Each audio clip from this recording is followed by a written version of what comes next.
Hola, buenos días. Soy Elena Manso y voy a moderar la mesa de pediatría. La formulación pediátrica, como todos sabemos, es muchas veces vital para estos pequeños pacientes.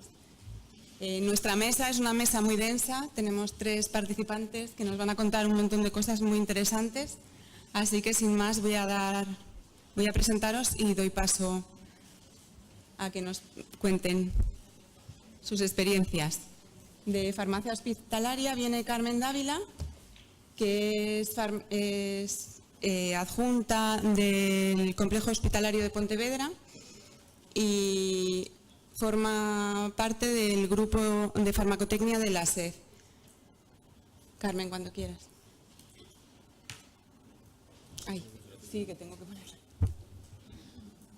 ¿Cómo se hace esto?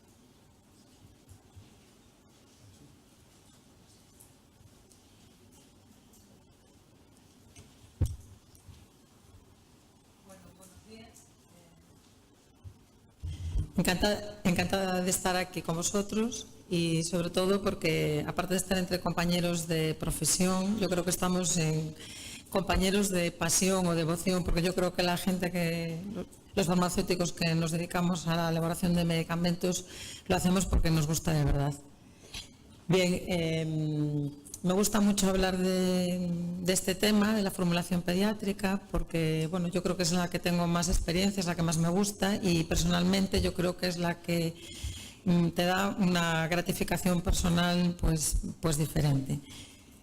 Bien, al hablar de formulación pediátrica, básicamente yo me voy a centrar en lo que son formas farmacéuticas orales líquidas, que digamos que es el grueso de nuestras preparaciones en el hospital, aunque hacemos algún fraccionamiento, cápsulas, pero digamos que el 90% de las fórmulas son soluciones y suspensiones líquidas extemporáneas.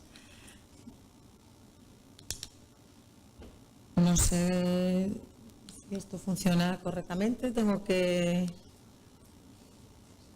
¿Está Marta por ahí? Marta. Si no, te lo voy pasando yo. No me va. Ahora sí. O sea, que adelante, hacia abajo. Bien, muchas gracias. Nada, pongo esta diapositiva porque yo creo que los que nos dedicamos a la formulación pediátrica, yo creo que es una imagen que digamos que nos gustaría ver al final de un tratamiento.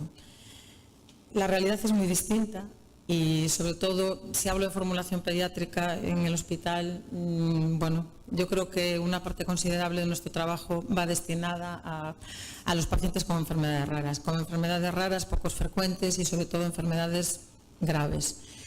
Yo he estado en el Congreso de la Sociedad Española de Farmacia Hospitalaria precisamente hablando de formulación pediátrica, formulación y enfermedades raras y bueno, la verdad que he escuchado una ponencia tremenda de una madre neumóloga con una hija con síndrome de San Filipo y se nos ha puesto todos pues un nudo en la garganta. Sin entrar en una exposición sensible, ha contado una realidad crudísima y un problema gordísimo que le pasan a estos pacientes.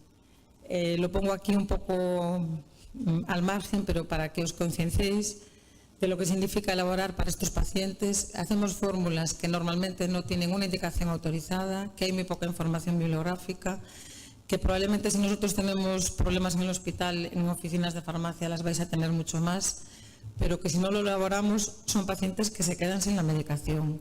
Y que un paciente con una enfermedad rara se quede sin la medicación es tremendo, porque nosotros somos la última oportunidad que tienen de recibir un tratamiento. Cuando lo hacemos nosotros, lo hacemos porque la industria no lo elabora. Y a ellos les significa, pues, si no lo hacemos, le queda el vacío, no les queda nada. Entonces, bueno, que lo tengáis muy presente y que a veces, pues, no es lo mismo ver pues una receta electrónica, que a nosotros nos ha pasado lo mismo, y cuando realmente vienen los padres con el niño a la consulta, yo creo que la actitud y la prestación cambia radicalmente. Bien, lo que os comentaba, que para todos estos pacientes nosotros representamos la última oportunidad que tienen de recibir un tratamiento y esto tenemos que tenerlo muy claro y tenemos que desarrollar todos los mecanismos que sean para que estos pacientes no queden sin tratamiento. Bien, yo os pongo aquí la situación, digamos que más complicada, cuando nosotros nos piden una nueva formulación, pues no tenemos información en nuestros protocolos normalizados de trabajo habituales que tenemos en la farmacia, o no lo hemos hecho nunca, o a veces no encontramos ninguna referencia bibliográfica. Entonces, bueno, parece que realizar una nueva fórmula pues es un puzzle bastante complicado en el que tenemos que ver pues muchas partes. Como podéis ver, pues por una parte lo que es relacionado con la composición, relacionado con la seguridad, con la eficacia y, como veremos más adelante, algo que nos preocupa mucho pues es hacer fórmulas que tengan la estabilidad adecuada para que durante el periodo de vida útil pues el medicamento sea eficaz y tenga la calidad adecuada. Bien, ¿qué nos preocupa cuando elaboramos una fórmula? Pues nos preocupa sobre todo, y cuando estamos hablando de pacientes pediátricos, que sea una fórmula eficaz, que sea segura. Nos preocupa la toxicidad de los excipientes. Nosotros somos mucho más escrupulosos que la industria farmacéutica, ya lo comentaré más adelante. Nos preocupa la adherencia. Podemos hacer una fórmula estable, que sea eficaz, pero a veces tiene mal sabor, con lo cual es muy importante en un niño de una edad considerable pues que sea pues agradable al gusto y que pueda seguir el tratamiento, que pueda cumplirlo.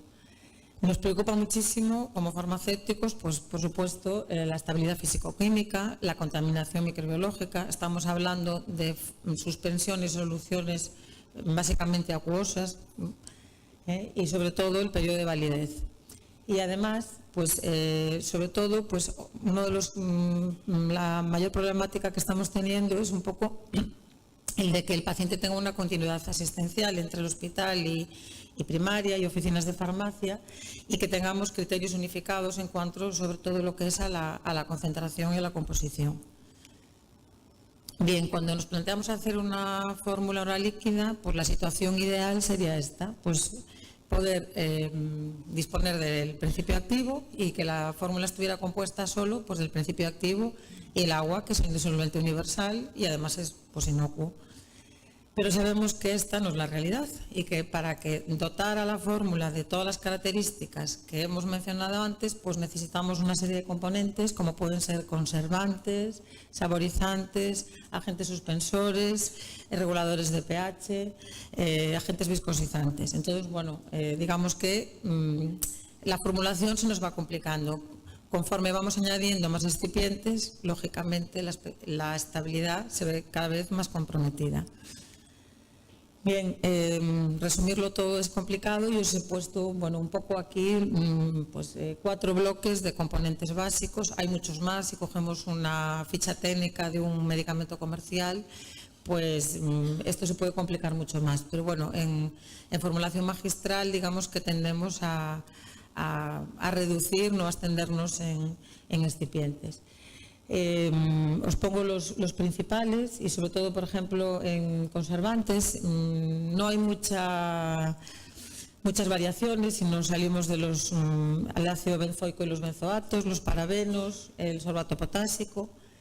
Edulcorantes tampoco tenemos, por lo menos en formulación magistral, pues utilizamos la sacarosa, algunas veces la sacarina y el aspartamo ya forma parte de formulaciones comerciales, y pues los distintos agentes viscosizantes como pueden ser la hidroxipropil, la carboxil, la metilcelulosa, el jarabe simple, la goma santán y el sorbitol. Por lo menos yo he puesto un poco los que más o menos día a día utilizan en nuestro hospital y yo creo que también en la farmacia hospitalaria. No utilizamos el etanol como cosolvente, por lo menos tratamos de evitarlo. Además, voy a tocar este tema que es que, por ejemplo, los colorantes forman parte de la mayor parte de las fórmulas, vamos, de las presentaciones comerciales pediátricas. Nos sorprende mucho cuando a veces pues, hacemos una revisión de la ficha técnica en la página web de la MPS y de repente pues incluso fórmulas que se utilizan para pacientes lactantes y neonatos pues empiezas a desplegar y la lista de excipientes pues son 7 u 8, 3 conservantes, colorantes, saborizantes. Bueno, decir que En cuanto a los colorantes, pues que la Agencia Europea del Medicamento no lo recomienda porque son de origen muy diverso, origen pues vegetal, animal, dan muchísimas relaciones de hipersensibilidad y además tienen secreto de patente, con lo cual nosotros nunca podemos conocer la composición completa del colorante. Además también tenemos otro problema con los saborizantes. Yo os pongo aquí 2 fichas técnicas. Se agradece mucho que los laboratorios que suministran materias primas pues cada vez vayan puliendo mucho más la información y nos den una información más completa de su composición.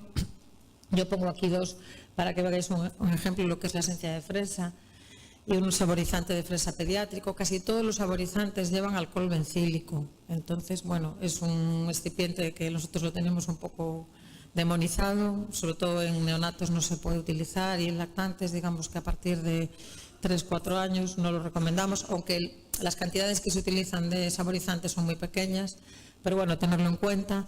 También llevan propilenglicol, que tampoco se puede utilizar en cantidades altas. Y bueno, pues a ver un poco que son, que a veces es muy importante incluir el saborizante. Nosotros preparamos alguna formulación, como pues hace unos meses la grisofulvina, que la estamos utilizando mucho, sabe horrible. Pues a lo mejor el niño tiene 2-3 años, pero no nos queda otro remedio que pues incluir un saborizante, porque si no, pues la tercera dosis yo veo corriendo a la madre por todas las esquinas de la casa para poder administrar la siguiente dosis. Entonces, bueno, es una cosa que hay que sopesar, pero que a veces para poder cumplir el tratamiento pues tenemos que incluirlo, pero que valoréis que hay varios tipos de saborizantes y sobre todo pues tratar de incluir saborizantes pediátricos. Aquí os he hecho así un poco un resumen de la mayor parte de los excipientes que habría que tener en cuenta dependiendo de los grupos de población. Por ejemplo, en pacientes menores de 1 mes, lo que os había comentado, pues no utilizar propilenglicol, alcohol bencílico, benzoatos, saborizantes, edulcorantes, etanol. También, pues dependiendo de los excipientes y el rango de edad, pues esto puede ser variable. No se recomienda el propilenglicol en menores de 4, el alcohol bencílico pues en menores de 3, los benzoatos en menores de 3. Por ejemplo, el ácido benzoico forma parte de muchísimas formulaciones, de muchas presentaciones comerciales. Yo creo que la industria farmacéutica prima más lo que es la estabilidad y la palatabilidad que la seguridad. Yo creo que es un tema que ellos no... Yo un poco la experiencia que tengo de revisión de fichas, nosotros, por ejemplo, al hacer una fórmula hay ciertos excipientes como los que os pongo aquí, que dependiendo del rango de edad procuramos no incluir y ellos los incluyen y luego ves la posología o las indicaciones y pues tienen un margen de utilización según la edad del niño pues muy amplio, ¿no? Entonces nosotros en eso somos un poco más exigentes. Los saborizantes, por ejemplo en conservantes también la industria suele incluir pues 2 o 3. También hay que tener en cuenta que ellos comercializan fórmulas que no se conservan en frigorífico y que están durante un periodo de 2 años. No es lo mismo pues hacer una fórmula pues con un periodo de vida útil pues de 1 mes o 2 meses. Y luego también que tenemos pues ciertos excipientes que están contraindicados dependiendo pues de la patología del paciente, como puede ser la fenilcetonuria, la diabetes, la intolerancia a la fructosa. Bueno, pues que no se recomienda utilizar sacarosa, fructosa, sorbitol, nos lo ponen un poco más complicado a la hora de incluir un agente viscosizante. Bien, además, bueno, a la hora de prehacer un diseño de una fórmula, pues también a veces nos debatimos entre si incluir pues un vehículo sencillo o monocomponente o elaborado en la farmacia o pues utilizar vehículos comerciales. Yo no soy muy partidaria de ellos, siempre que hablo en algún foro como este lo digo, no es que no lo recomiende, o sea, tienen sus ventajas. Son vehículos con muy buena palatabilidad, tienen pues, sobre todo están muy respaldados con estudios de estabilidad. Son todos vehículos tamponados, para mi gusto pues tienen demasiados excipientes. Digamos que como contraposición pues tienen una composición compleja, elevada osmolaridad y sobre todo elevado costo. Esto encarece bastante el precio de una fórmula. Pero sobre todo a mí me gustaría destacar pues que son un monopolio. son un monopolio. Yo los he traído aquí a posta porque ha habido un incidente hace un año o dos que de repente desaparecieron en el mercado. Yo hablo desde la experiencia de un servicio de farmacia hospitalaria. Había hospitales que solo utilizaban estos vehículos porque, a ver, la visión comercial tiene una estrategia estupenda, es decir, ellos hacen muchos estudios de estabilidad, que es lo que nosotros necesitamos, pero nosotros no podemos depender de un solo vehículo y, por supuesto, no podemos utilizar un mismo vehículo para todas las fórmulas. Y lo digo porque hay pacientes que, sobre todo los que vemos en el hospital, que no son pacientes con una sola fórmula. O sea, nos podemos encontrar con un síndrome nefrótico que lleva 8, y pacientes cardiópatas. Entonces, a esos pacientes, cuando utilizas un mismo vehículo, tenemos que sumar todos los excipientes que le estamos dando al día y el volumen que le estamos dando al día de conservantes, de edulcorantes, de saborizantes. Entonces, bueno, eso a mí me crea muchos problemas. Entonces, yo creo que hay que tener un abanico un poco más amplio. Ya digo que están bien, por ejemplo, en oficina de farmacia pueden resolver muchos problemas, pero no considero que sea una buena práctica utilizar solo un vehículo y un vehículo comercial. Bueno, esta es pues la diatriba que nos pasa siempre, utilizar materia prima o especialidad farmacéutica. Esto ha creado muchísimos conflictos porque en oficina de farmacia tengo entendido que no elaboráis absolutamente ninguna fórmula a partir de especialidades comerciales, sobre todo porque además la legislación, creo que excepto en la Comunidad de Madrid, no sé si Andalucía, no la conozco, tampoco, o sea, lo prohíbe. Entonces, bueno, realmente si en hospitales nos hemos estado pillando las manos durante muchísimos tiempos porque nosotros estábamos elaborando fórmulas, o sea, los laboratorios distribuidores de materias primas han hecho un esfuerzo considerable. Yo creo que ahora tienen una amplia gama de materias primas, sobre todo las de primerísima necesidad, y la verdad es que hay que agradecérselo. Pero hace unos años, o sea, había muy pocos principios activos, hace 10, hace 15, que pudiéramos disponer de materia prima, lo cual teníamos que siempre que tirar de especialidades comerciales. Esto el Ministerio no lo veía con buenos ojos, no lo aprobaba y bueno, pues nos ha creado pues que significaba que en oficina de farmacia no se realizaban estas preparaciones y un poco caía el peso en los servicios de farmacia hospitalaria. Esto afortunadamente, yo no sé si lo ha comentado Araceli, que nos ha hecho una exposición muy buena de lo que es la guía de buenas prácticas. Es algo que se contempla y digamos que, bueno, yo formé parte de los compañeros que elaboramos la guía y fue un punto súper conflictivo. Esto nos llevó, vamos, casi a romper relaciones con el Ministerio, estuvimos a punto de retirarnos, habíamos trabajado muchísimo y, bueno, teníamos claro que si ese punto no se incluía, que no podíamos seguir porque de alguna manera necesitábamos el respaldo que estábamos haciendo en todos los hospitales españoles y muchísimas fórmulas, sobre todo las pediátricas, que si no se incluía que nosotros podíamos formular y hacer fórmulas magistrales a partir de especialidades comerciales cuando no había materias primas, es que los pacientes pediátricos se iban a quedar completamente tirados. O sea, nosotros ya no podíamos estar más tiempo pues estando pues al filo de la navaja, en la cuerda floja y ¿por qué no?, elaborando de fórmula ilegal. Entonces, primábamos más la ética y el no dejar al paciente sin la medicación, pero si algún compañero va y lo sienta en el banquillo, o sea, vamos, lo tenía perdido.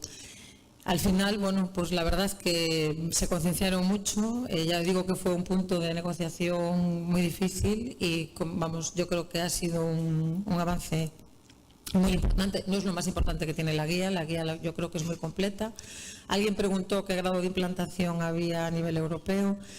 Parece ser que lo que es tal como ha salido la española no se ha publicado todavía en ningún país.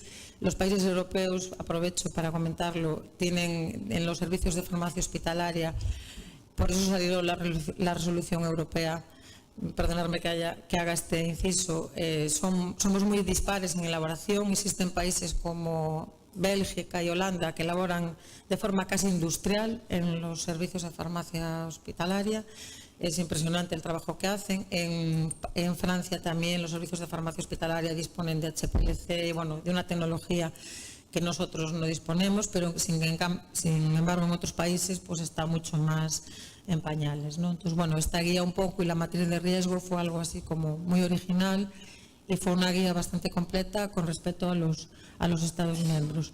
Carmen. Bien, nada, nosotros comentar que por lo menos desde los servicios de farmacia tenemos prioridad de utilizar, siempre preferimos utilizar materia prima a especialidades farmacéuticas porque, bueno, nos evitamos una serie de excipientes que siempre nos pueden dar lugar a problemas de estabilidad. Bien, nos preocupa como farmacéuticos, por supuesto, la estabilidad físico-química y microbiológica de las fórmulas. Cualquier solución o suspensión acuosa pues tiene muchísima más probabilidad de contaminarse, son fórmulas que se degradan a más velocidad que una fórmula sólida que no tiene tantos factores de degradación y sobre todo porque, bueno, si no hacemos fórmulas que sean estables tampoco van a ser seguras ni eficaces. Entonces, bueno, digamos que este es nuestro punto más crítico a la hora de elaborar una fórmula. Bien, tratamos en la medida de lo posible de que siempre que elaboramos tener pues, y buscar que estén fórmulas que estén respaldadas por estudios de estabilidad. Hasta hace muy poco los trabajos publicados que hay, los americanos son los que más publican y los canadienses, casi siempre tienen muchos estudios de estabilidad con especialidades farmacéuticas, lo cual limita mucho porque para poder establecer la misma caducidad, digamos que tienes que reproducir exactamente la composición del trabajo original. Entonces, bueno, pues a veces la especialidad farmacéutica con la que ellos han hecho el estudio no tiene los mismos excipientes que la que vamos a utilizar nosotros. Entonces, bueno, de alguna manera, por ejemplo, con el Simposium Rafael Colunga se trata de fomentar estudios de estabilidad con materia prima, no con especialidades farmacéuticas y con vehículos universales para que, bueno, que sean de amplio uso.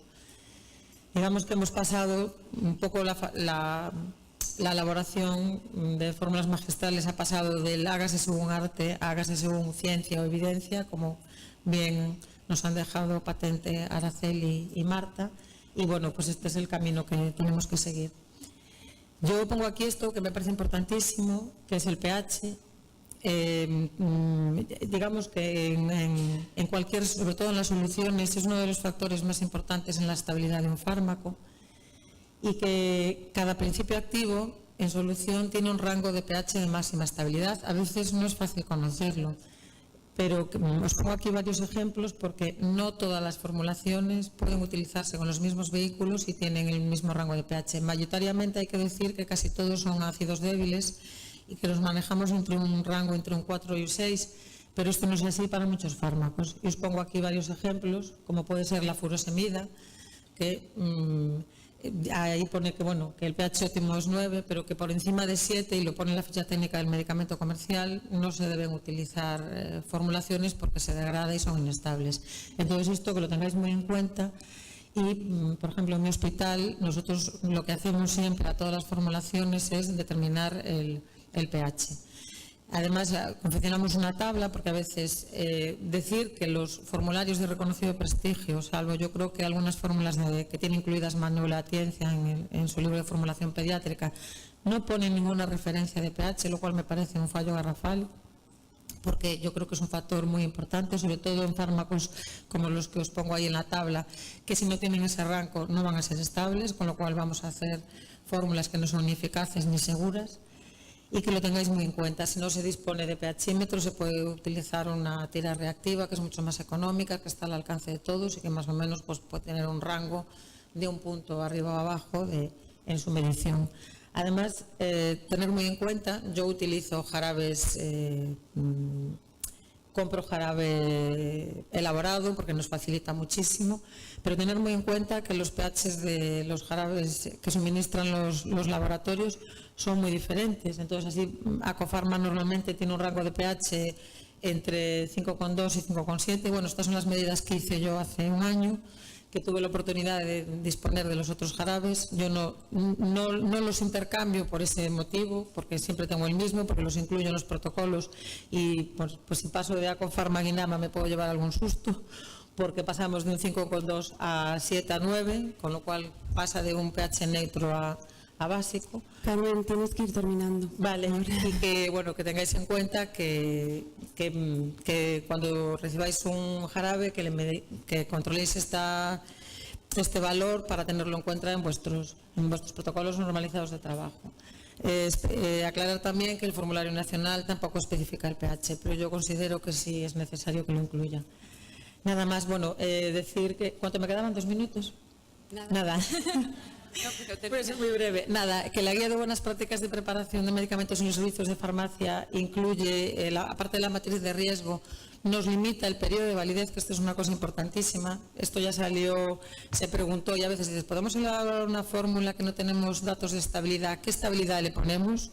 Pues cuando no tenemos ningún dato de estabilidad, que sepáis que se puede aplicar hasta 14 días conservado en nevera, haciendo previamente pues una validación galénica, caracteres organolépticos, redispensabilidad de la suspensión, pH y demás, que durante esos días se mantenga, pero que sí se puede aplicar y el límite son 14 días. Nada, decir que bueno, que ya lo he expuesto, que lo que es el periodo de validez de una fórmula es la suma de la estabilidad físico-química, microbiológica y la conservación, que es muy importante. Tenemos que tener en cuenta no solo cuando elaboramos una fórmula, sino si lleva o no conservante, en qué envase la envasamos. Tenéis que tener en cuenta las aperturas que puede tener un envase, que se puede abrir 1, 2, 3 veces al día. A veces los estudios de estabilidad son con envase cerrado. Bien, pues bueno, digamos que todo esto fija lo que se llama periodo de validez y que, bueno, un poco resumiendo todo lo que hemos hecho hasta ahora, pues que en un boletín, perdonad porque me he olvidado de incluiros en el enlace, pero está colgado en la página web de la SED, pues el grupo de farmacotecnia hizo pues un documento de consenso en el que especifica cuando, bueno, un poco todas las posibilidades que hay, si lleva conservantes, si no lleva conservantes, si conserva a temperatura ambiente o en nevera, cuáles son los plazos máximos de estabilidad que podemos asignar. Otro factor muy importante, ya que tenemos aquí a un médico y un pediatra, es el volumen que hay que administrar a los pacientes, que lo tengáis, hay que tenerlo muy en cuenta, son los miligramos, mililitros. Los pediatras suelen prescribir mucho mililitros, con lo cual a nosotros nos crea muchísimos problemas, porque puede variar la concentración, entonces es muy importante unificar criterios para que todo el mundo maneje la misma cifra, el mismo valor, y que tengáis en cuenta que para menores de 5 años pues se utilizan dosis de 5 mililitros, para mayores de 5 pues hasta 10.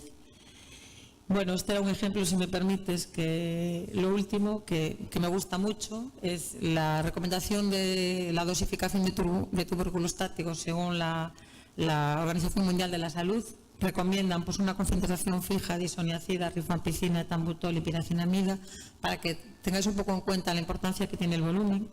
Si utilizamos esta concentración al pie de la letra, fijaros lo que ocurre para un niño recién nacido de 3,5 kilos y para una niña de 3 años de 15 kilos.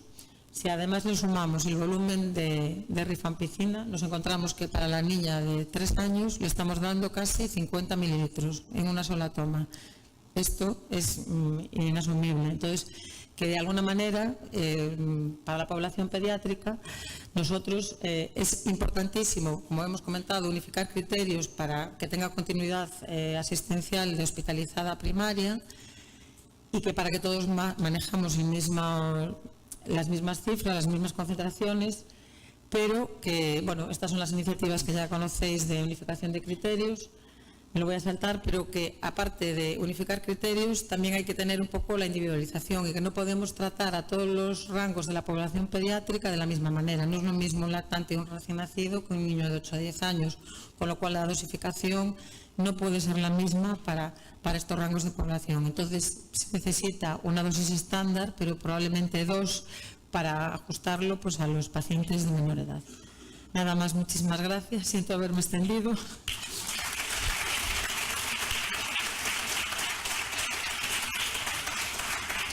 Muchas gracias, Carmen. Y me despido con la Plaza de la Leña, que es un lugar emblemático para la ciudad de Pontevedra. Muchas gracias. Ahora, Carlos Siergas, pediatra, es el jefe de la unidad de gastroenterología, hepatología y nutrición del Materno Infantil de Málaga. Cuando quieras. ¿Me pones la...? Ahí sí.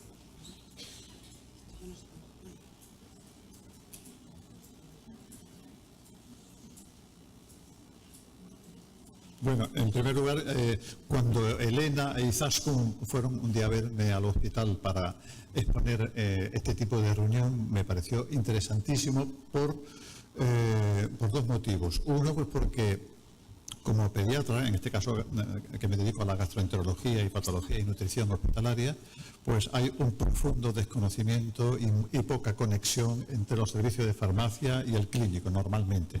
En mi caso no, en mi caso tengo la suerte de que cuento con la doctora Mela Gallego, que bueno, tenemos una muy fácil comunicación. Yo creo que eso es importante para disipar dudas, ¿no? Pero un segundo comentario es que cuando he sondeado a nivel de la sociedad nuestra, ¿no?, algunas preguntas en relación con la administración de fármacos por vía oral, bueno, pues hay un desconocimiento y una disparidad de criterios enorme. Es decir, que no tenemos ni idea de muchas veces de la herramienta que utilizamos o cómo la utilizamos, ¿no? Me parece muy interesante que este tipo de reuniones tengan más conexión. Yo estoy pretendiendo que en nuestra sociedad haya una intervención de formulaciones pediátricas, pues creo que será muy, muy útil, si no en el próximo congreso, en lo siguiente. Bueno, pues uno de los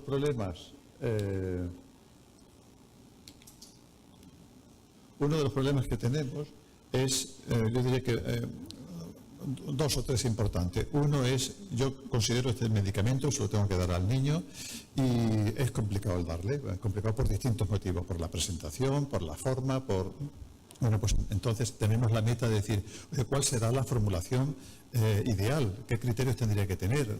¿Existe, no existe? Hay que elaborarla de modo que sea bien aceptado, que es el punto básico, que permita la dosis adecuada, como bien decía Carmen antes, una dosis adecuada para un niño muy pequeñito, de muy variable edad, la facilidad de empleo, la preparación y la administración.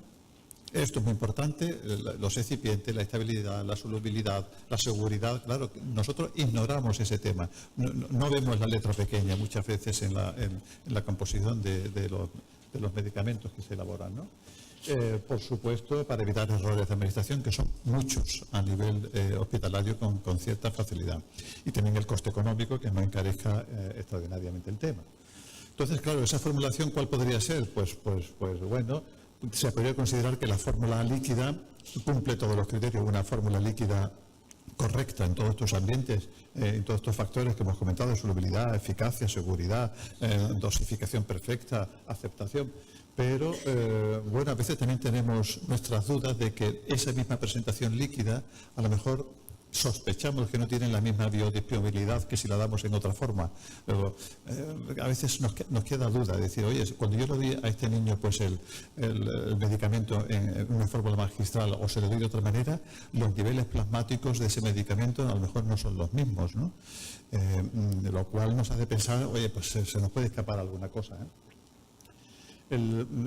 Claro, las fórmulas líquidas, como les he comentado antes, pueden ser de las que ya están autorizadas en el comercio, ningún tipo de problema, o las que no están autorizadas para uso pediátrico, que es la más frecuente, que son muchas de ellas, y que históricamente se han considerado las ideales, como hemos comentado, las ideales. Pero no es tan fácil, rechazan muchas veces las fórmulas, los problemas de dosis no están resueltos, no sabemos si los excipientes y la solubilidad cumple el criterio. Y entonces empezamos también a veces ya a contemplar la posibilidad de formas sólidas para el niño pequeño, pero muy bien desde el punto de vista tecnificada, pues para poder ser administrada. Lógicamente las usuales en el mercado para un lactante o para un niño pequeño pues son absolutamente inviables. De modo que estas fórmulas sólidas, quizás en un futuro a nosotros nos pueden venir muy bien los mini comprimidos, los microgránulos, las formas de desintegración bucal inmediata. O sea, ahora lo hacemos con el ondansetron, bueno, que va magnífico. Bueno, pues a ver si hay más medicamentos que puedan ser bucodispersables, nos solucionaría la papeleta de una manera importante. Otras fórmulas que ya empiezan a aparecer, incluso en nuestro congreso, a veces se mencionan ya algunas posibilidades de aplicación transdérmica en neonatos, o líquida con nanomicropartículas con polímeros adecuados. Bueno, pues quizás lo veamos esto en los próximos años, ¿no? De tal forma de que yo diría que en este punto, ¿qué consideramos importante? Yo, como residente de mi hospital y a los adjuntos jóvenes, les digo que es fundamental ir a los servicios centrales. Es decir, hay que ir a rayos X, hay que ir al laboratorio, hay que ir a farmacia, hay que ir a anatomía patológica, aunque a veces nos digan, oye, ahí viene el pesado este, pero es importante la comunicación, muy importante, ¿no? Como ahora comentaremos alguna cosa, ¿no? Y después disponer de la garantía, o sea, que estemos absolutamente seguros de la biodisponibilidad y de la solubilidad y de la seguridad de estos productos, ¿no? Y terminaría con esta diapositiva. Por ejemplo, aquí resumen algunas dudas. Nosotros a veces empleamos algún medicamento con una adición de agua para la elaboración del jarabe y nos sorprende que en alguna visita la mamá nos dice que a ella le dura el medicamento para erradicar el helicobacter o para lo que sea, pues 7 días, y si lo emplea el padre le dura 5. Es decir, que dependiendo de la cantidad de agua obtiene mayor o menor cantidad de producto, lo cual es absolutamente inexacto. O, por ejemplo, a veces nos cabe la duda de que si es lo mismo tomar un comprimido triturado que un comprimido tragado. Es la misma biodisponibilidad, porque sospechamos en algunas patologías que quizás pueda corresponder o podemos atribuirlo quizás en nuestra ignorancia a que hay algo que se nos escape. En tercer lugar, ¿qué pasa con la salud del que lo elabora? Por ejemplo, yo hice una pregunta a varios miembros de mi sociedad y les dije, ¿cómo preparáis el Limurel y la mercaptopurina? Todo con una dosis pequeña. Ya os puedo imaginar. Se parte por la mitad, se lo da a la madre, se tritura, bueno, pues es una locura, no puede ser, ¿no? Yo lo aprendí porque Mela me lo enseñó, es decir, que son productos citotóxicos y que eso no se puede hacer, eso lo ignoramos en nuestra sociedad. O sea, necesitamos mayor conexión con farmacia a nivel hospitalario y a nivel de sociedad, ¿eh? Tal modo de que en planta de hospitalaria, cuando mandamos una mercaptopurina, bueno, ya tenemos el criterio de cómo se puede hacer, independientemente de la elaboración en jarabe, pero los niños mayores, no digamos los que se marchan fuera del hospital, no digamos los que se marchan a zonas lejanas, que en nuestro caso son muchos. Bueno, pues hombre, pues ojos que no ven, pues quizás no vean el tema con toda su exactitud, ¿no? Entonces, pues nosotros utilizamos mucho la dispersión, de modo que si queremos dar la mercaptopurina o el Limurel en una dosis más concreta, lo que hacemos es por dispersión, es decir, metemos el comprimido en el émbolo de una jeringa, le añadimos 20 de agua, se disuelve perfectamente y le damos la dosis exacta en miligramos y el resto se desecha. O sea, no se toca para nada, ni la madre lo manipula. Cuando nos tiene que decir farmacia, o si nos tiene que decir o no farmacia, la lista de excipientes, pues porque no es lo mismo el preparado del hospital que el elaborado en calle. A veces tenemos sorpresa de que, oye, yo no sabía que esto tenía sorbitol, ¿no? O que este tenía etanol, y que nos asalta dudas que posiblemente estén resueltas pues por parte del farmacéutico, pero este paciente recién nacido o lactante pequeño con una hepatopatía, que yo le estoy dando etanol en el excipiente, seguro que eso es absolutamente inocente, es inactivo, porque yo sospecho que no es inactivo. O si este recién nacido intervenido tiene una malabsorción de monosacáridos, cosa que es muy frecuente, y le estamos dando distintas fórmulas con sorbitol o con otros azúcares que me empeoran la diarrea, como sucede, hasta que descubrimos, hombre, que no lo puede tomar este paciente. Hay que darle una fórmula alimentaria sin carbohidratos y por tanto los medicamentos no pueden tener carbohidratos, ¿no? En definitiva, yo creo que la interconexión y la facilidad de diálogo se impone, sobre todo pues porque después hay pasos intermedios, como es el paciente sale del hospital y se abre otro mundo. No tenemos contacto con la farmacia, no hablamos con el farmacéutico, tenemos incluso problemas a la hora de prescribir porque no lo sabemos hacer bien, a la hora de la fórmula electrónica de indicarlo bien, o podemos indicar alguna posibilidad de cambio de excipiente si fuera posible. A veces nos preguntan las madres con esta fórmula, mire doctor, pues si lo dejo en reposo se sedimenta, pues porque queremos que eso quizás no sea correcto. Otra cosa que nos asalta es la contaminación bacteriológica, que curiosamente en la literatura pues he leído de que no tienen problemas, de lo cual me alegro, porque por ejemplo, recuerdo hace años, muchos años, aquí en Málaga se utilizaba mucho en Andalucía las infusiones, la manzanilla, ¿no? Que sigue siendo uno de nuestros problemas porque tiene muchos inconvenientes. Bueno, pues se utilizaba la natural, no la comercial, y lo tenían en la habitación, y ahí veíamos que a partir de determinadas horas pues podía crecer ya un bacilo cereus en esa infusión, ¿no? Es decir, que la contaminación bacteriana de meninges elaborados pues nos da miedo. Creo que en este caso no hay problema. En definitiva, han sido como fogonazos de reflexiones, pero que yo diría que el fin es que nosotros nos acerquemos más a la farmacia hospitalaria y que Farmacia Hospitalaria también nos consulte cosas, sobre todo a la hora de elaboración o de incluso de planificación de productos para el empleo en pediatría.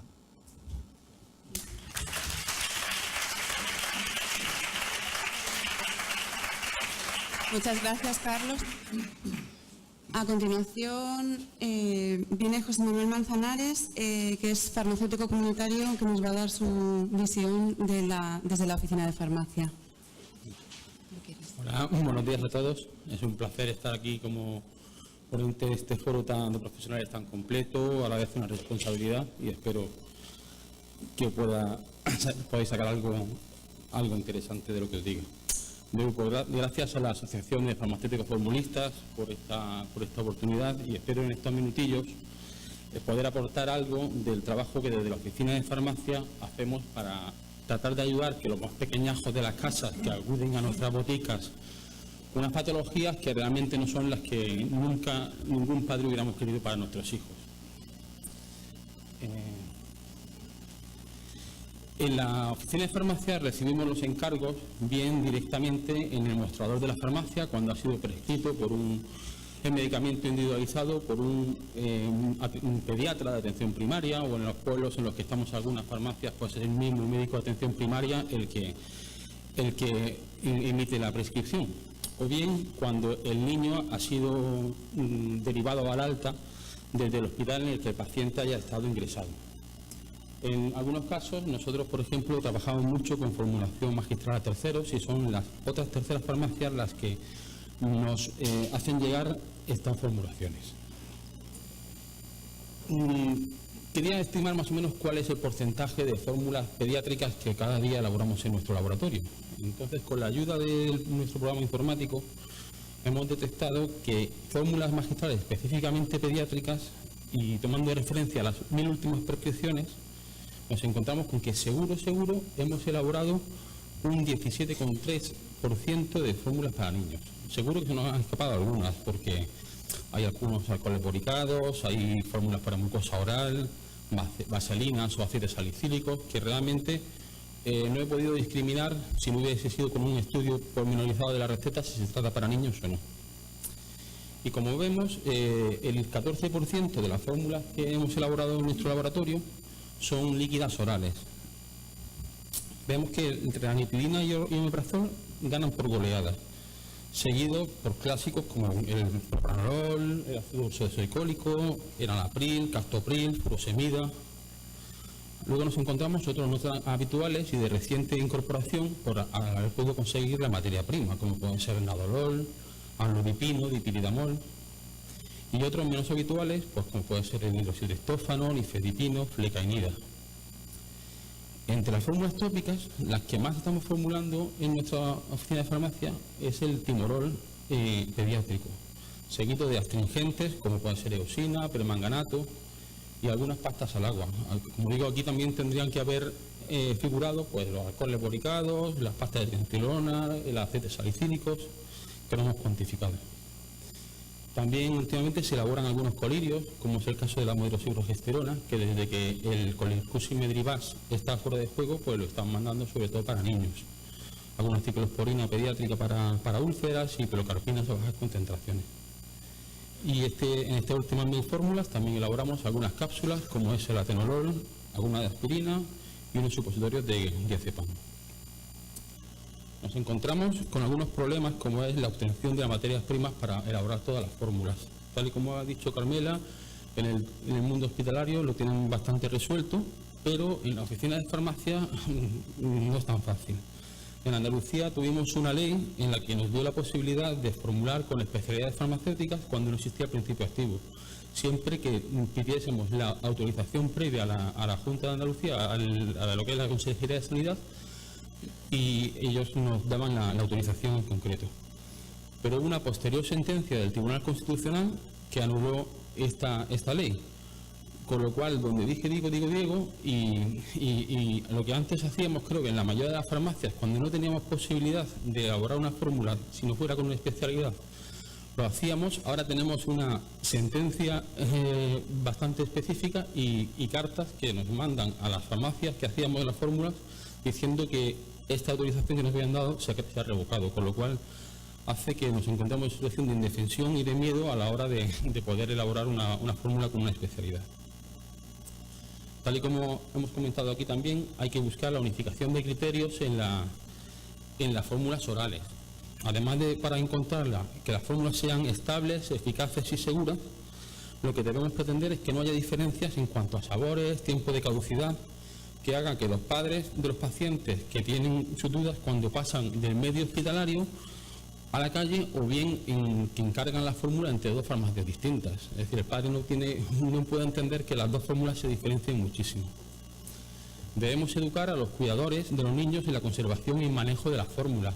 No es lo mismo que un paciente en el ámbito hospitalario en el que la dosis de medicamento es recibida por personal altamente cualificado que cuando se trata en el medio ambulatorio. En la mayoría de los casos deben conservarse las medicaciones en frigorífico, hay que resuspender, hay que insistir en el respeto de la fecha de caducidad, la conservación, la higiene a la hora de extraer la dosis adecuada, no volver a depositar en el frasco una dosis sobrante. Por ello, la información que le damos al paciente debe ser clara, concisa y entendible. Tenemos que hablar en el idioma de los padres. Nosotros podemos ser muy profesionales y saber perfectamente lo que estamos indicando, pero el padre tiene que entenderlo. Explicar si hay dudas sobre medidas, si 1 mililitro es igual que 1 centímetro cúbico, o poner muy claro cuando las posologías están expresadas en miligramos por kilo. ¿Cuánto pesa tu hijo? Tu hijo pesa 20 kilos y necesita 10 miligramos, pues necesita 200 miligramos. Y eso creo que es nuestra función y el explicar completamente. Evidentemente en todas las fórmulas, pero en esta en particular, debemos estar seguros de lo que se elabora, por lo que cualquier posible duda en la prescripción debe ser subsanada, con lo cual la comunicación con los prescriptores debe ser lo más fluida posible. En estos minutillos querría hacer lo más práctica posible mi intervención y hablar sobre unas cuantas formulaciones. Las preparaciones líquidas orales pues son las que más usamos, como hemos visto en la oficina de farmacia, pero ya llevamos muchos años en los mismos foros, debatiendo, consensuando sobre unas moléculas u otras. Creo que las más usadas y demandadas, como el omeprazol, ranitidina, captopril, furosemida, las hemos hablado varias veces y creo que habría que determinar unas cuantas, como puede ser el atenolol. El atenolol creo que es una fórmula que empieza a formularse más y más, y a la hora de indagar sobre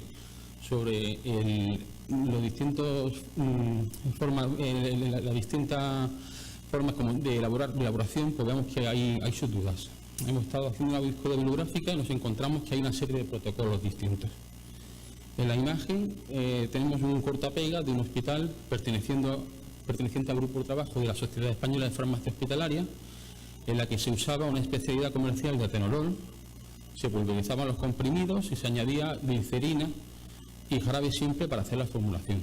En este caso no hay rastro de medición de pH y sí presencia de sacarosa, y se le concedía una caducidad de 1 semana a la fórmula. Posteriormente, mi admirada Manuela Atienza añadió esta fórmula en su última revisión del Manual de Formulación Pediátrica. En esta última actualización se parte de principio activo, se hace una pasta con glicerina y posteriormente se elabora el jarabe con una suspensión de metilcelulosa. Tampoco encontramos el pH en esta presentación y la caducidad que se le concede es de 30 días. Profundizamos un poquillo más en la fórmula y nos encontramos esta publicación de fórmulas magistrales en pediatría del doctor Joaquín Calabet y la revisión que nuestro compañero Pedro Moreno hizo en la sección cardiovascular. Nos introduce esta fórmula partiendo de principio activo y aquí ya sí que se tiene en cuenta el pH. El pH debe ser ajustado entre 5 y 6 y para ello se utiliza el citrato disódico anhidro. También se hace una pasta con glicerina y un jarabe de metilcelulosa, pudiendo mejorar las características organolépticas y de estabilidad con conservantes, edulcorantes o esencias. Pero aquí nos encontramos el problema con que no siempre está disponible la sal anhidra del citrato disódico, sino que en la mayoría de los casos nos encontramos la dihidrato. Al utilizarla, de encontrar un pH ligeramente ácido, el pH va a tornar alcalino y puede llegar incluso a 9. Con lo cual ya nos vamos del pH recomendado. En este caso se ha resuelto utilizando una cantidad suficiente de ácido cítrico, suficiente para llegar a pH 5, y conservando el preparado en nevera, asignando una caducidad de un mes. Hemos visto otras formulaciones, como vimos que antes se utilizaban jarabe simple. Sin embargo, cuando se utilice debe limitarse la caducidad a 14 días, debido a que la sacarosa degrada este atanolol. Tengo ahí puesto aludipino y no lo corregí. En cuanto a formulaciones tópicas, ya que en mi caso, como habéis visto antes, la fórmula que más hemos estado elaborando en nuestra farmacia es el timolol tópico al 0,5% en el tratamiento de hemangiomas infantiles y como complemento al tratamiento sistémico con betabloqueantes orales. Normalmente se trata de propranolol, pero en los casos en los que el propranolol supone una hipotensión considerable en el niño, a veces también se utiliza nadolol.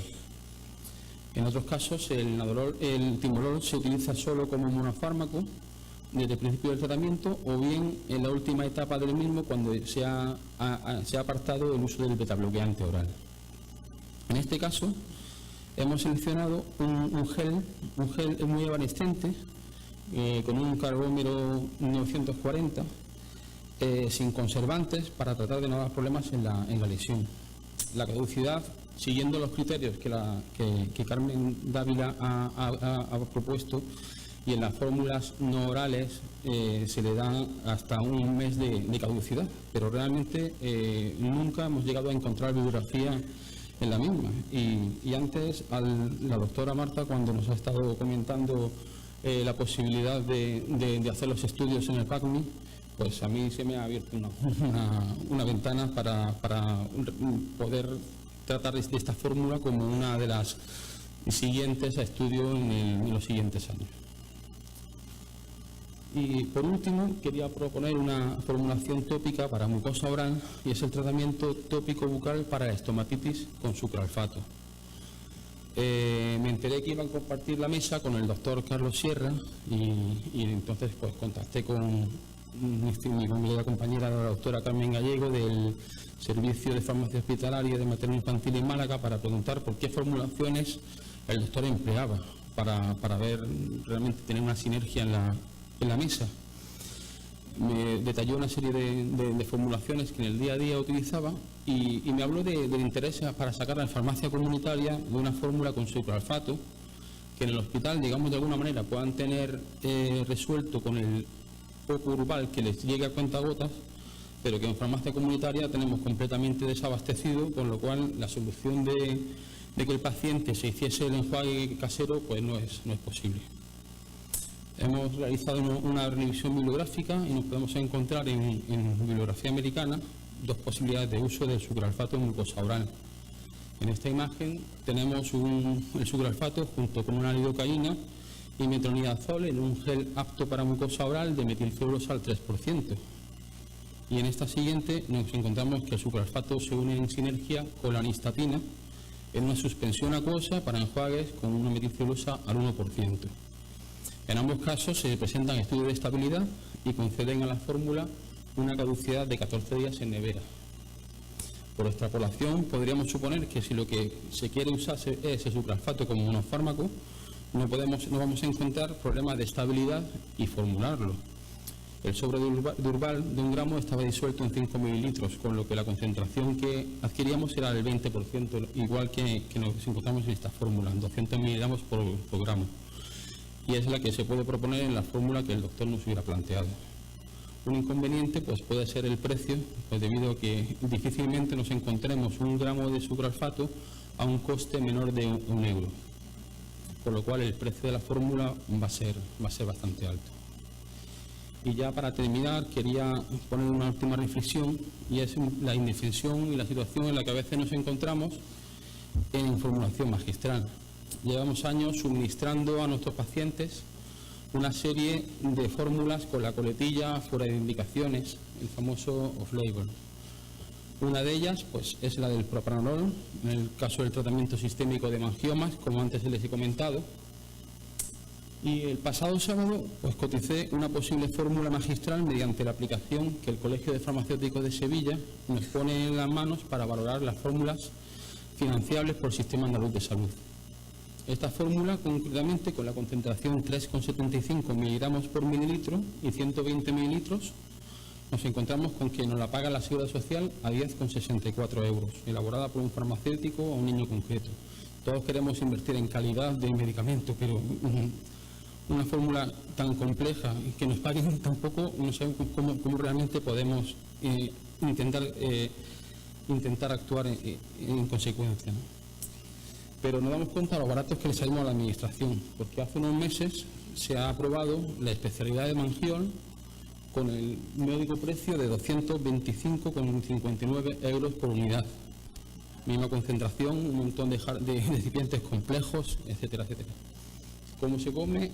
Yo no sé quién interviene en los precios, pero al menos la única lectura positiva es que ya no tenemos que elaborar el propranolol como label.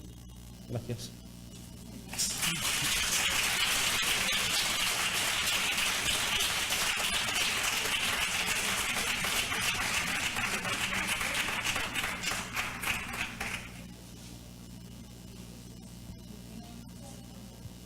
Viéndolo mucho, nos hemos pasado de tiempo y no puede haber preguntas. Una preguntita. Respecto al Mangiol, tengo la contestación de Remedios Martel. Es por la indicación terapéutica. Al tener distintas indicación terapéutica, ellos pueden cobrar 200 euros. Dice que todos los propranolol que nosotros hacemos para la tensión, no es para angioma. Yo te lo digo porque esa consulta se la hice directamente a la autoridad. Digo, ¿cómo podéis permitir esto? Edgar, ¿quieres contestar? Sí.